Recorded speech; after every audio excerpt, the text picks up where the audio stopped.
Hi guys, how are you? Have you been watching our videos on Facebook and Instagram this week?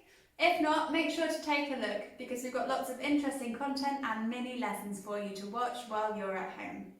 So, today I'm going to talk to you about the passive voice. The passive is a fantastic structure you can use to change the emphasis of a sentence. If you want to stress the object as more important than the subject, we can use the passive. Or we can also use it if we don't know who the subject is at all. Let's look at the example I've got today. This morning I made a delicious banana cake, and in fact I've eaten all of it already, so cake is on my mind, hence why all of my examples are about cake. So the present simple example of a passive structure. The active form, I make a cake. A cake is the object, and to make the passive form, we move the object to the beginning of the sentence. A cake. We then use the present simple of the verb to be, is, followed by the past participle of to make, made. So, I make a cake becomes a cake is made. If you want to add extra information about the original active subject, we can use this fantastic word which is by. By is so important in passive structures for when you want to add extra information. So, a cake is made by me. Now, you will notice as we go through the different tenses that the verb to be is your best friend. That's why it's in a heart right now. To make a passive structure, you always use the verb to be, and you use it in the respective tense that you want to use. You'll see what I mean as we go through. The present continuous example, we have a cake, the object, is being, the present continuous form of the verb to be, plus the past participle made. A cake is being made. Let's look at the present perfect. A cake, object, has been. This is the present perfect of the verb to be, plus made. A cake has been made. This is the same for present. Now let's look at past. Past simple, a cake was made. Was is simply the past simple of the verb to be. The past continuous, a cake was being made. You see the pattern. The passive form is exactly the same as the active form, using the verb to be with the correct structure plus the past participle on the end.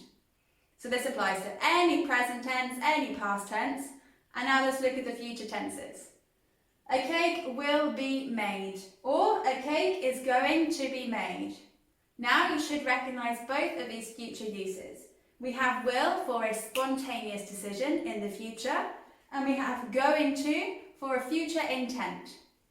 Again, we use the verb to be, so will be and is going to be.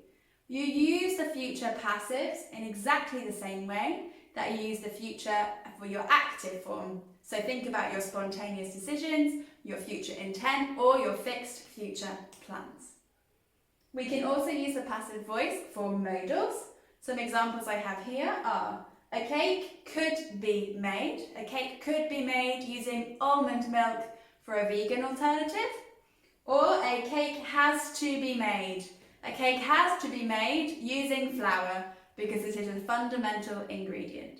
So you can see that in all the tenses we've looked at today, the passive voice is exactly the same as the active voice, using the verb to be and adding the past participle. Now, for those of you who want a bit more of a challenge, we're going to look at a sentence which has two objects. The example, he gave me the book. He is the active subject, me is object number 1, and the book is object number 2. So with two objects, that means we have two options for the passive structure. Option 1, the active form, he gave me the book. Me, I am the first object, so the passive form, I was given, is the past simple of gave, was given the book, object 2, by him. He gave me the book, I was given the book by him. So this is option number 1. Option number 2 is the book is the first object. He gave the book to me. He gave the book to me, the active form. The passive form, we keep the book as the first object. The book was given to me by him. The book was given to me by him. So my challenge to you is to write in the comments an example of one active sentence with two objects and tell me both of the options we can use for the passive structure. Now, I'm also going to attach several questions for you which have a gap in the middle. You must choose the correct passive structure, remembering the verb to be and the correct tense, to fill the gap, and you can do this for homework before you have your online My English School lessons. So, practice your passive voice at home and we'll see you soon. Thanks guys!